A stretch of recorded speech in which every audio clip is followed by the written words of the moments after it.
Ladies and gentlemen, boys and girls, you guys know where you're at. It is the Wrestling Paradox Podcast, and I am your captain tonight, every night. There's my skipper right there. What's up, skipper? You gonna say hi, Chris? What's up? We're on the WAP. The WAP.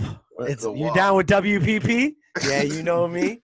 Hey, yo, tonight is a special night because it's not Thursday, and I was really excited when we weren't doing this show on Thursday because I'm like, oh, I can watch Thursday Night Football. Well, this is the 1 week there's no Thursday Night Football, and guess what? It's Tuesday Night Football, so I'm just getting fucked either way, man.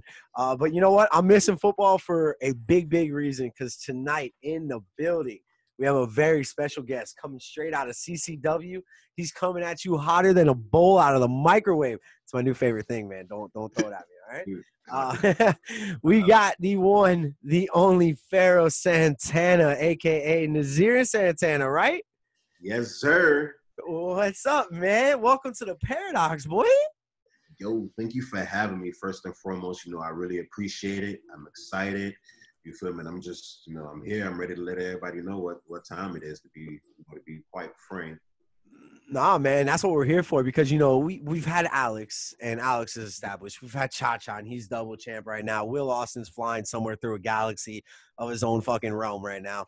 And, I've been looking forward to this because you are a very young, humble cat. Don't forget, we had Botavian. He's on on his own. Botavian is something. That guy's somewhere eating tacos right now. It's Tuesday. I know where he's at. Yeah. Right? Don't forget about him. We don't want to leave him out because we don't want him to get mad at us. Nah, Botavian already say he's looking to choke me out in Nashville, but hey, I got some protection in my boy Pharaoh, man. I think I'm good. I'm right here, dude. That's what I'm talking about, man. Yo, tell us, how did you get in the game, man? When did the squared circle become appealing to you? Like, where? Hold on. First of all, where can everybody find you? Throw out your handles first. Social media. Perfect. You can catch me catching a fool on my Twitter page, Poppy Rose. I'm pretty funny, and I'm pretty straightforward when it comes to my Twitter. You can catch me on Instagram. I am Nasir Santana, Nasir Santana. I am in front of it. What else do I use? Jeez. Do you use TikTok? Yeah. Because that's gotten really big with a lot of people, TikTok. I do use TikTok. I just can't. Let me just see if I can find my panhandle real quick. I don't really use it to be like, hey, yeah, follow me on TikTok. You feel me? Yo, Alex Ocean told us that's where a lot of his followers came from, was TikTok. Yeah. Alex Ocean said that brought him a lot of people. Well, I'm gonna have to probably invest in that. But for TikTok, I guess my TikTok handle is I am Pharaoh Santana. So you feel me? Y'all make them numbers go up. Yes. Y'all can also find me on YouTube. Type in Pharaoh Santana. You'll find my page there. And I'm actually dropping a little visual tonight right after the podcast. Nice plug. Right, you feel me? I got a little Iron Entertainment. I know how to appeal to the max. I like it. But I got a little hood credit to me. Where are you from? Hold on. I don't think going back to Alex Ocean and TikTok thing and everything like that, I don't think he gained a lot of his fans from just TikTok. I think shoving skewers and needles in his cheek, jumping through doors that don't break. Yeah. I'm pretty sure that's what got him fans. I have to give Alex his props, dude. For real, dude. I have to give him props, dude. Because Alex will have a crazy match one night, and then next thing you know, 2 days later, he's out doing it all over again. And then when I see him at CCW, dude's just sitting there chilling like it didn't even happen.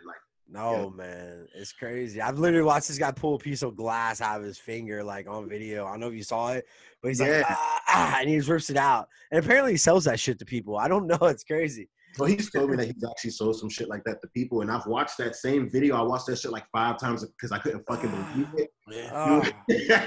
Last week, was it last week or 2 weeks ago? I knew No Peace Underground in Orlando. Yeah. Ricky Shane Page threw him off the stage through a door, through a plate glass window, through light tubes, another door, and glass. Dude, it's fucking crazy, bro. This guy's nuts. And then he was just laying there, then all of a sudden he rolls over and all he sees is a pool of blood underneath him. I'm like, holy shit.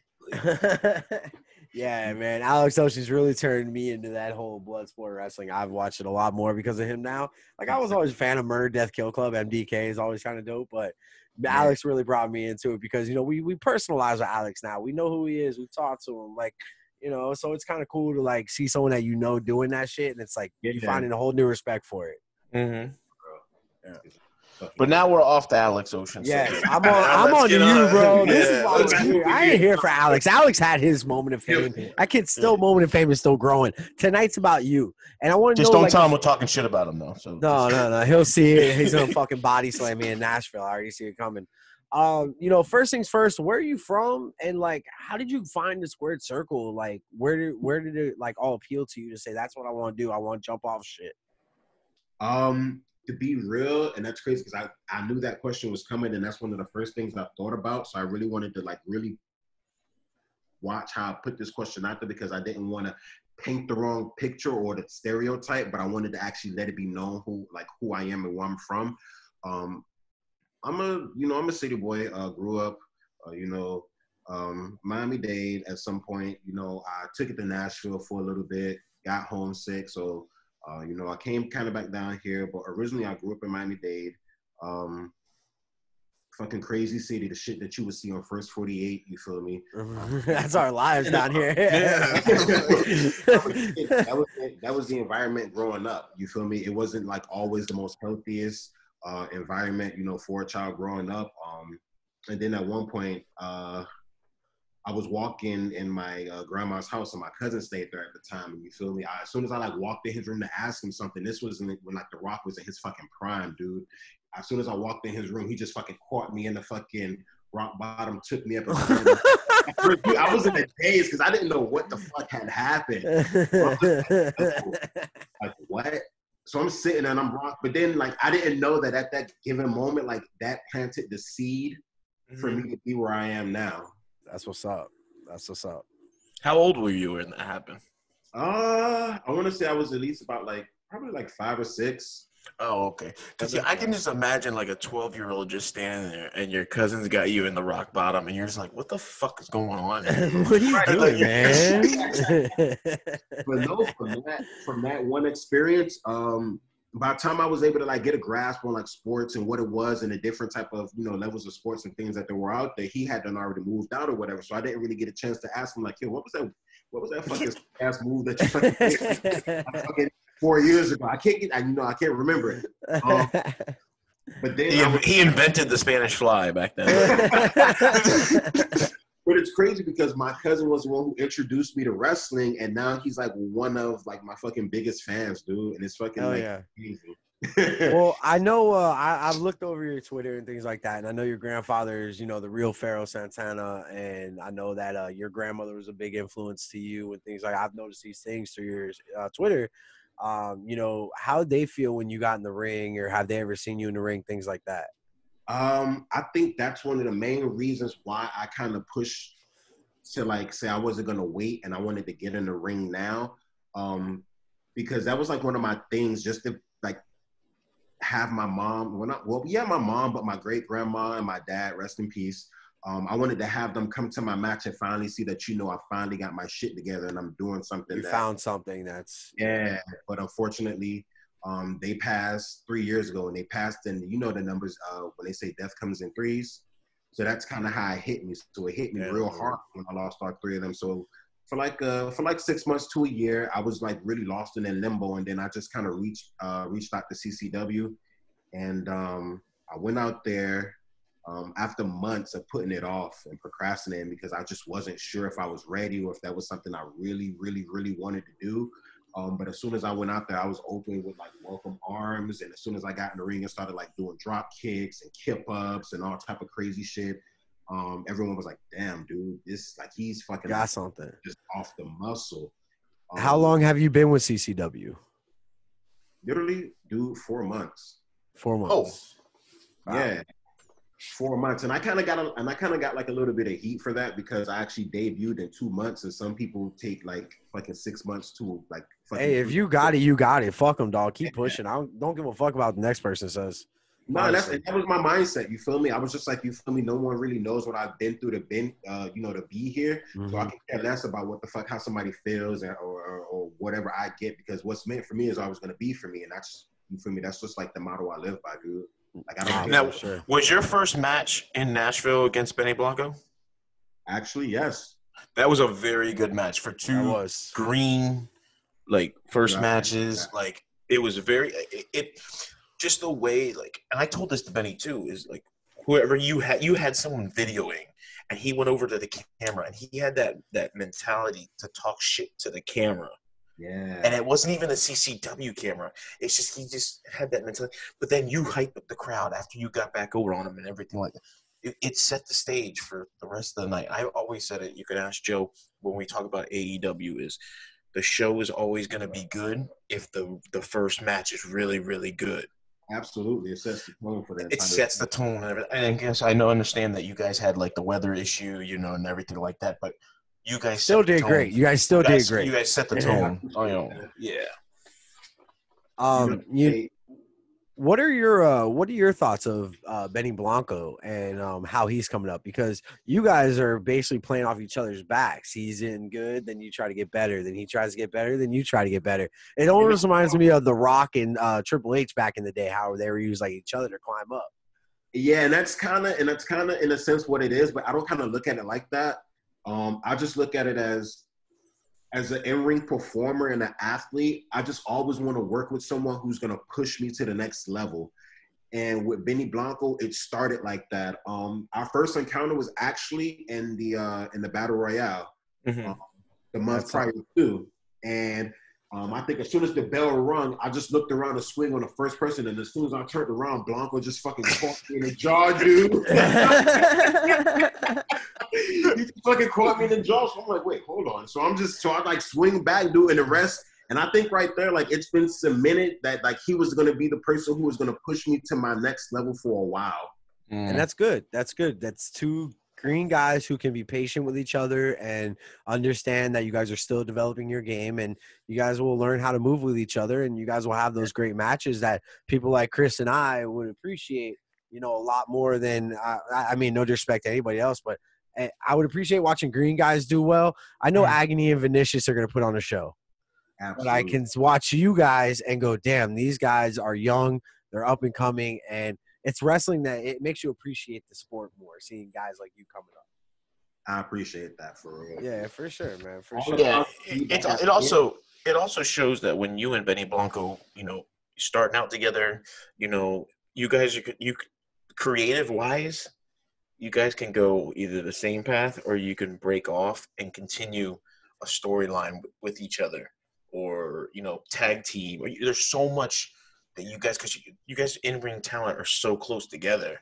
Yeah, it's you can play off each other, or you can go against each other, and I think that's what's great with you guys working hand in hand. And sounds like you're describing James Storm and Chris Harris over there, buddy. Yeah, and I like that about me and Benny's. I want to say chemistry.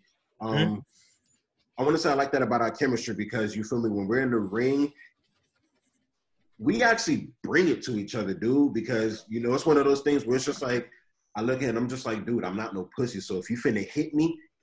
Like, you feel me, lay it out. And he's just like, you feel me, the same. And there's been times where, you feel me, when me and Benny's, I want to say our match in Orlando, I want to say me and him each had different things going on individually, but in that match, you feel me, we just kind of like use that moment right there to kind of just like work on it and put on a show for everybody.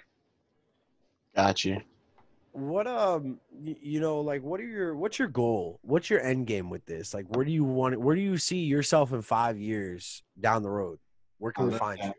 I love that question, because it's just like, prior to this, I'm an artist. I'm a music producer. I design. I do a lot of stuff. So within 5 years, I wouldn't even say 5, because I want to wrestle for a while now that I finally got my foot in the avenue and it's something that I'm comfortable doing.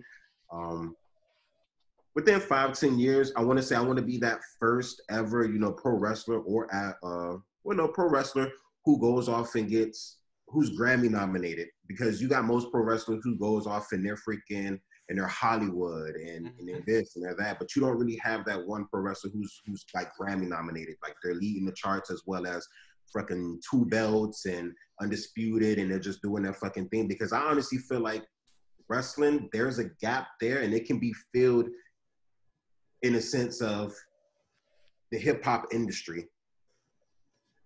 Yeah, it's culture. It's cool. I mean, you obviously haven't heard of one of the best rappers of all time, who was also a pro wrestler, Master P, baby. No, John Cena. Oh, I was going No Limit Soldiers. Definitely Cena. Yeah, Cena, definitely. Because I mean, there's economics. Yes, exactly. It was actually a really good, like, put together, like, album. I'm thinking in WCW in '98 and shit.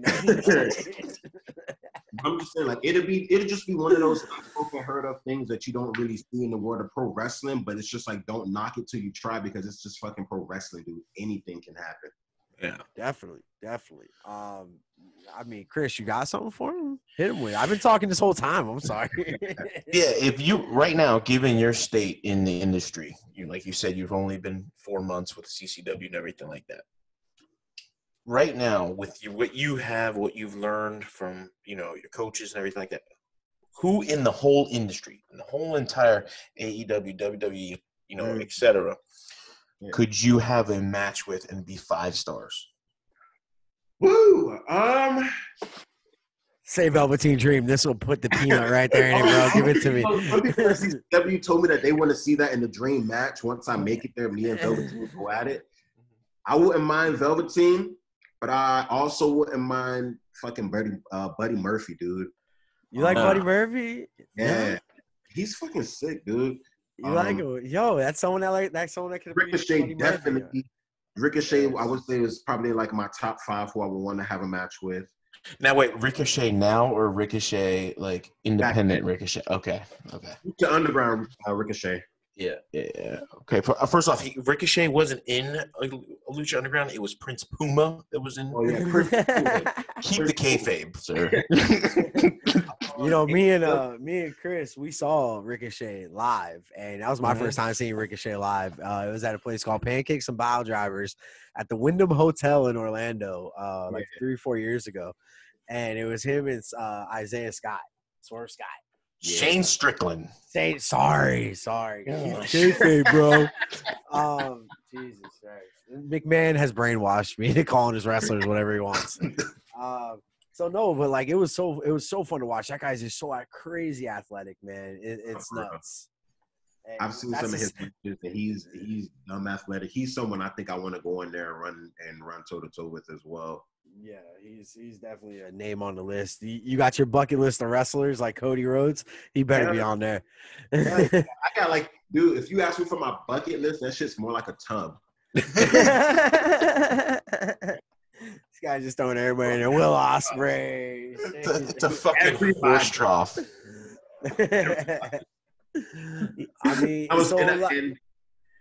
I'm sorry to cut you off, but the part I feel bad about is because I kind of feel like I got in the industry so late, and some of the my faves are retiring. Because before, I would definitely want to run toe to toe with Cena, Michaels, AJ Orton. Granted, I still make it in time for those dudes, but I still want to run it because they played a very crucial part in my in-ring character. Of course, yeah. No, I mean. It's like you've taken charisma. You've taken charisma from everyone. Well, that's what I was going to ask. Like, who do you try to replicate in the ring? Who's your person when you walk in the ring? You're like, that's me. That's who I am right now. Before, it's crazy. Before, when I first got into wrestling, I used to walk and be like, okay, I'm big like Orton, and I'm smooth like Alistair. But now, as I progress, it's just like I'm Santana, and I'm the only Santana there is. So I try to make everything as authentic to me as possible. You might see little, tributes and shout outs to certain people who's already up there because, they helped me get there. But other than that, dude, I'm just I feel like I found my lane and I'm just trying to stay in it. But you can take those tributes, man, and turn them into your own and people are going to look at you and be like, that's who does that. Because I don't know if you know this, but Batista, when he shakes the ropes, that's an Ultimate Warrior tribute. But when people see that and they don't think of Ultimate Warrior anymore, that's a Batista thing now. Right. You could do the same thing. Definitely, man. Definitely. Like I actually, didn't know that was now that you put it like that, I kind of do have a tribute. Because in Nashville, I'm Nashville's hometown hero. I love Nashville. It's gonna forever be like my home or whatever, because I am a musician as well.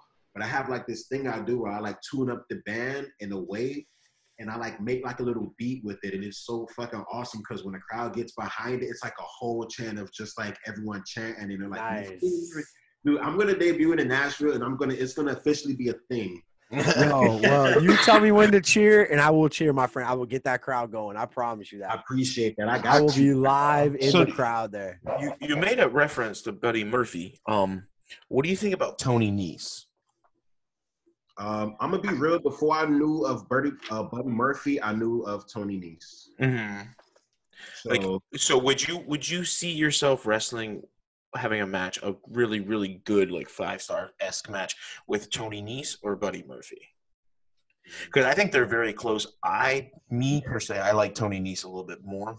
Right. Because he can do pretty much, he can complement any flip flop and fly wrestler or strong style wrestler. To where I think Buddy Murphy's kind of like pigeonholed into like one. I mean, geez, when you put it that way. You put a man on the spot. But I mean, and if Buddy Murphy does see this, I mean, I would still say Buddy Murphy to put on a 5-star match because, like I said earlier, I like working with those guys who I feel are going to push me to my limit. And I feel like it's one of those things where if Buddy isn't Buddy isn't like one of those people who can like handle the, you know, like you said, the flip-flop high-flying guys. Mm-hmm. I feel like I'm maybe that dude who can probably give him that leverage or help push him there. I'm out of like 6 foot even. You feel me? 190 pounds. I'm close to 200, so I ain't gonna knock that. You're good. I give you 200, bro. I give you 200. Give me by my Nashville. I'm gonna be 200 pounds. Don't worry about it. I'm gonna be walking in the ring, walk up next to Bo and be like, "What's up?"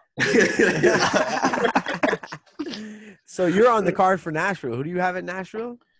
So far, I just know I'm gonna encounter Blanco. I just don't know under what stipulations. Ooh, okay. I like it. I'll be cheering for you. Don't tell him, but I'll be cheering for you. I appreciate it. A word of advice. What I would do is you can tape cut up razor blades like box cutters in your fingernails. You just go after and just gig them.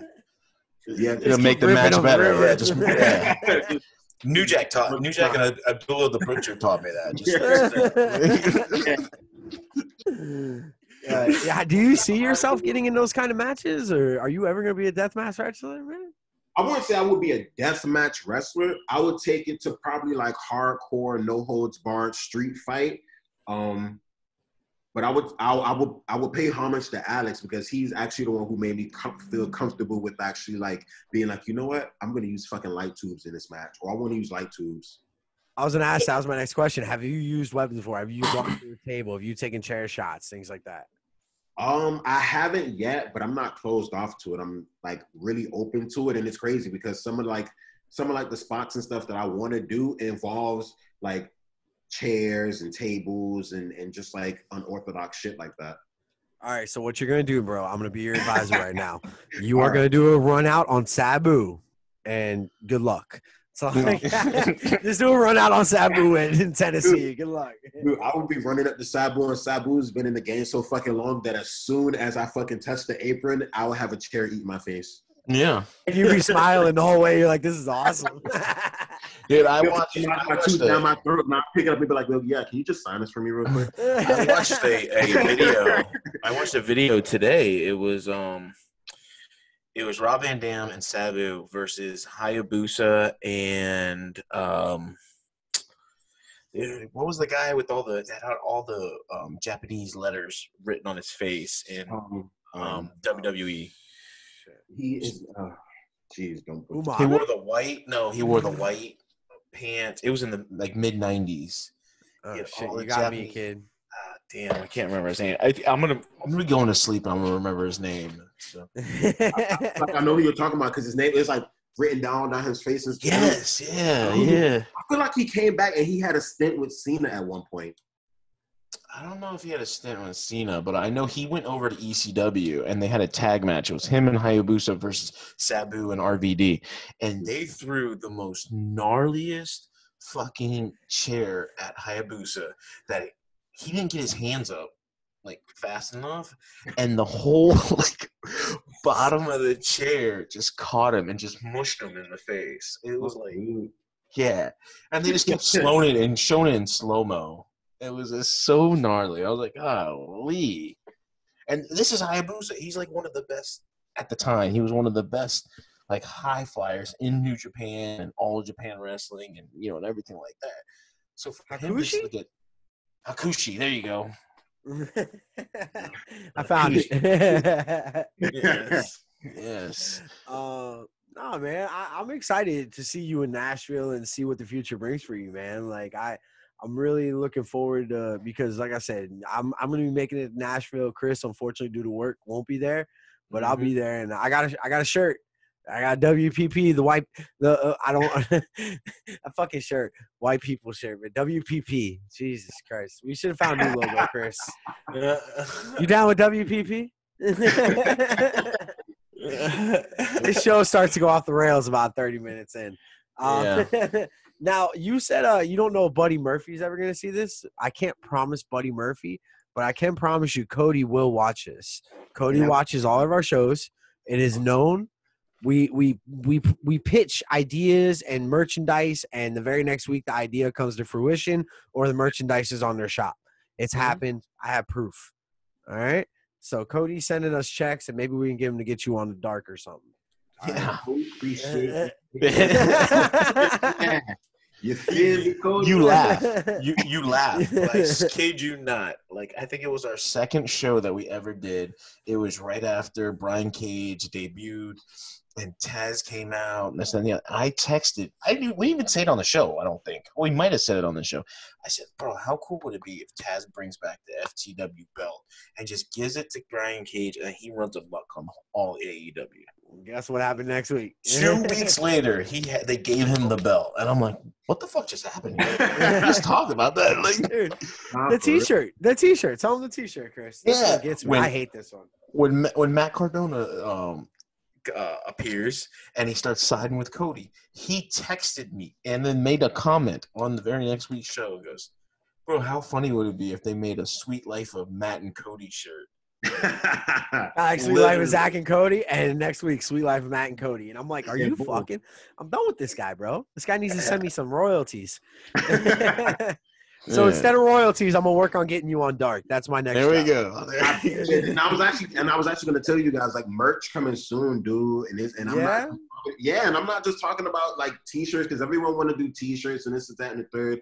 And I realized when you have like fans or whatever, fans with like your loyal fans, like, they're going to be down for you, like, whatever. So, you feel me? I just want to hook my fans up and make them feel comfortable. So, I just have more than T-shirts coming through. I'm working on full tracksuits and things like that so they can, have official, legit gear, from Nasir. And, that way it can all be official. Yo, this guy is breaking down walls in different areas, man. Yeah, we got to come up with trucks. Dude, you see my vision, dude. I see it. No, it's there. I definitely see it. We got to come up with tracksuits. The only problem is 2 fat guys selling tracksuits. That's not going to be very appealing. It looked like we completely given up on pussy at that point. What we should do? We should come up with condoms. Like, see? WPP. Just take over the whole game. Just go. Have your piece of your name on fucking everything.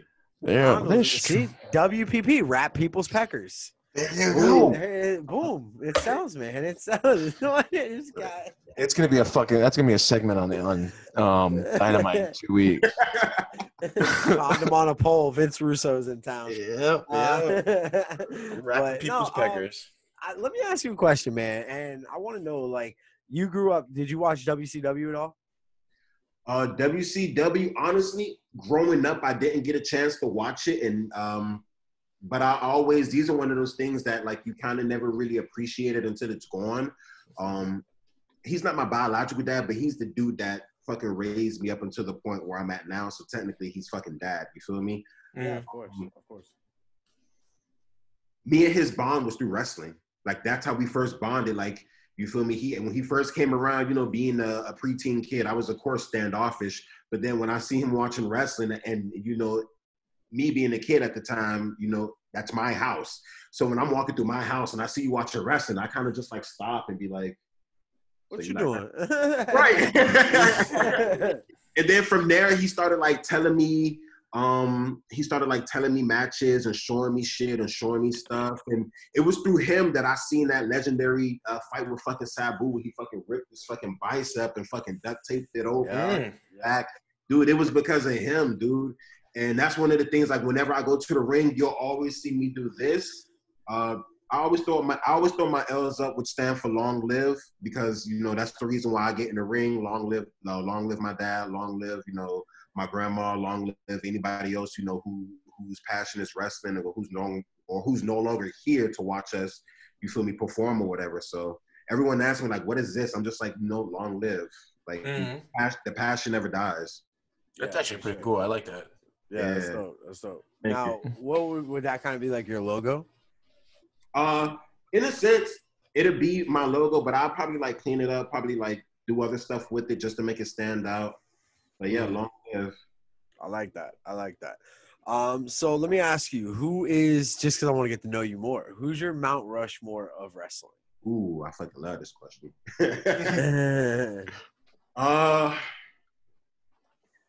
Mount Rushmore wrestling, you got Rock. To me, I want to say Michaels. How many heads on Mount Rushmore? Was it like 4 or 5? 4. 4? Fuck. Like I say, dude, instead of like a fucking... I'll give you an honorary mention. You can have an honorary mention, too. Okay, cool. Okay. So you got Rock, Michaels. Dude, I give it the edge. I respect that. I give it the edge. Crazy or not, but I fucking love it, and I love his work, and it's just something about that person. And this isn't even for nothing that it's nothing, but back when Cody was getting into the game and he debuted, and then his run with Legacy, and then him just afterwards, I give it to Cody. Dashing Cody Rhodes. Dashing. That's one of Chris's favorite characters. Chris loved Dashing Cody Rhodes. I give it to him, dude. And then just to see where he started at and then where he's at now is fucking amazing. Just from like the character development, in-ring work, like he's fucking superb. I give it to him. That's your 4. And then Benoit. Oh, no. I love you, Benoit, but I want to give it to Eddie. Eddie. All right. Wow. I don't think a lot of people can argue that. I do not think a lot of people can argue that at all. I love you, Benoit, but I want to give it to Eddie. Eddie was a great wrestler, man. He was fun to watch. He was very awesome. I don't think we've had that question on the show. No, Joe, we haven't. I thought your Mount Rushmore. Who is my Mount Rushmore? Alberto Del Rio, Jack Swagger. My Mount Rushmore. For me, I fell in love with Stone Cold. He's easily one of the greatest wrestlers of all time, with no neck. The only wrestler with no neck. You've never met Botavian then? Oh yeah, so well, that's not a pun to you, Bo, about breaking your neck. It's actually because you're so jacked and he's just fucking walking around like this. this. Dude. Let me give you a story. I want to hear it. So I was in practice and I was trying to like work on my moveset because I wanted to switch up my repertoire. Like I like to have like different string combinations that I like to perform or whatever. So I was like, come here, Bo. I want to try a spear on you. And me thinking that because Bo was so jacked, he's not going to fucking feel it. Probably be like a little mosquito bite. Dude, I fucking went, ducked the line, fucking went to go for the spear. And Bo took it because he's a fucking athlete, so he's gonna go regardless. But dude, when I tell you, I almost fucking left my shoulder there. I was like, and then Bo looked at me. Bo was like, he's like, how'd he look? I'm like, yo, it felt good. And then I look away and I'm like, I start laughing. I'm like, dude, I can't play it off. I'm like, you're a fucking brick wall, man. Yeah. He's got a low center of gravity because he's not a tall guy. It's like he's so compact. So, like, you hit him, he's not going anywhere. Well, we first saw Botavian at Summer Glory 13. And that was That was Botavian came out last as a surprise entrant, and the Blue Chip just freshly signed just like the week prior or whatever. And it was the first time I've ever seen Botavian. And that dude was like, he came out like just fuck. I was like, oh my God, is that Brian Cage? Dude, he's fucking jacked, man. Who is this guy? I don't know my reaction the first time I seen Bo. First time I seen him, I got to the ring and I looked at this dude and I was like, fuck, I pray I never have to work with this guy. He's so hard to work with. He's a brick wall. You know, I just give him like this really like look, like I just kind of like size him. I'm like, fuck, I hope I never have to work with this guy. But then I actually worked with Bo, and Bo's like one of the top 5 people that I love to work with, dude. Yeah, he looks like he's light as a feather. Like that's. Yeah. I mean, what was it? Last week I was watching the YouTube show and he went to go do the running splash, and he actually like jumped too high and caught. That's one thing. Bo has springs, dude. Yeah, it's like fucking springs. He caught the side of his head on the post, and he was bleeding. Like, well, Bo has springs, dude. Like Bo is amazingly athletic, dude. And I can't stress that enough because you see most dudes that are jacked like that, but they sacrifice something, whether it be hops, speed, agility, but it's just like, nah, Bo's there. And right. That's just like, dude, I would love to work with Bo. Right. He's in my pool of wrestlers who I want to like. That's good. That's good. Yeah, you're not just shooting for the stars here. You know what's realistic for you right now, and that's a goal to have is working with Bo or wrestling for the title or getting with the tag team titles, getting in there with the colognes, things like that. Yeah. So, and that's a very good experience for someone young like you who's green in this business. And green's not a bad thing to be, man. Definitely not. It's where you learn the most. And to be able to have the colognes down there with you guys right now, and you're on the road and you're traveling with them and shit like that, that's a positive to take away, man. That's definitely a feather in the hat because I don't know if you know it, but I believe it was, who was it? Epico, right? He was the one that worked with Undertaker to get back into shape for Mania. Yeah. So it's like that's somebody who worked with a legend in the building, and Undertaker is someone else who's on my Mount Rushmore. To work with someone like that, and then you have the opportunity yourself to see him at training and be like, hey man, can we jump in the ring and work on some moves? To be able to do that, that's amazing because the knowledge you're going to get from him is the same knowledge that he got from a Taker. You know what I'm saying? So you can get that from him. And that's just an experience in a lifetime right there. And to have wrestlers come down, we hear wrestlers coming all the time. I don't know if you were there for Brian Cage or for Rob Stone. Stone, I've met Rob. I wouldn't say I met Rob like twice. Yeah. And he's a good dude, I heard. I heard he's a very nice guy. Rob, I love when Rob comes down because he's going to fucking tell it to you straight. I had a practice match and I was just going over certain stuff that I would normally do. And Rob gave it to me straight. He was just like, dude, if it sucks ass, he'd be like, yo, don't ever fucking do that again. Just tell it to you straight. Or if it looks good, he'd be like, yo, it looks amazing, but make it fucking bigger. And I appreciate the criticism. Like I really do. Because you got to remember, that's the same criticism he's getting from people like Vince McMahon saying, yo, don't ever do that shit again. So in his mind, he knows what to say or do. Well, he doesn't get that criticism because he's never in the ring. Well, no, he's too busy getting run over by Shotzi Blackheart in the children's tank. Right. Hey, it pays the bills, man. You can't hate the dude. He was one of the best stars in TNA at the time. And, to see him what he's doing now. And he's a manager now. He's still a wrestler. He was honestly, it just came to me. He was Zack Ryder before Zack Ryder was Zack Ryder. Mm-hmm. Yeah. And when you look at it, you can see the charisma and the personality. Mm-hmm. Yeah, like and for him to go out there and sell, he was doing the woo-woo thing way before Zack Ryder was doing it. So he was the original Long Island bro. Yeah. So Joe, you didn't get finished giving your Mount Rushmore. My Mount Rushmore is way different than any other normal wrestling fans. Oh, of course, you're going like New Japan shit. Like No. I'm going Ric Flair. That's number 1. Shawn Michaels is number 2. Bret Hart is number 3. And number 4 is Arn Anderson. Okay. Nice. I love Arn Anderson. I'm a huge Arn Anderson fucking mark. Anytime he's on the screen, even when he's not wrestling, when he is wrestling, he was the enforcer. Like, dude, that power slam the other night to Alan, was it Angels? No. Yeah. Was it? Yeah, it was Alan Angels, yeah. Dude, Reynolds. Alex Alex Reynolds. It was Alex Reynolds. Yeah, it wasn't Alex. But that power slam he did, he looked great doing it. Right. Alex Reynolds sold the shit out of it. Even when he was in the Horseman days, and everything like that, he didn't get a lot of wins. He didn't win the title much, but you knew you were going to get a really good quality match. He was going to work well with you, and he was going to take whatever you gave him. He didn't care. I mean, he fucking lost to Steve Mongo McMichaels. Like, it's like the craziest thing. Yeah. But he was great. I mean, if you go back and watch like 92, I think he wrestled one time for the belt against Barry Windham. And it was probably one of the best matches that they had in 1992. Right. So for me, mine was Austin, Taker, Ric Flair was on there. And this next guy is still wrestling, but I do not agree with his wrestling. And I think he should have never continued wrestling after he got fat. And that's Chris Jericho. Chris Jericho rounds out my top 4. I love Jericho.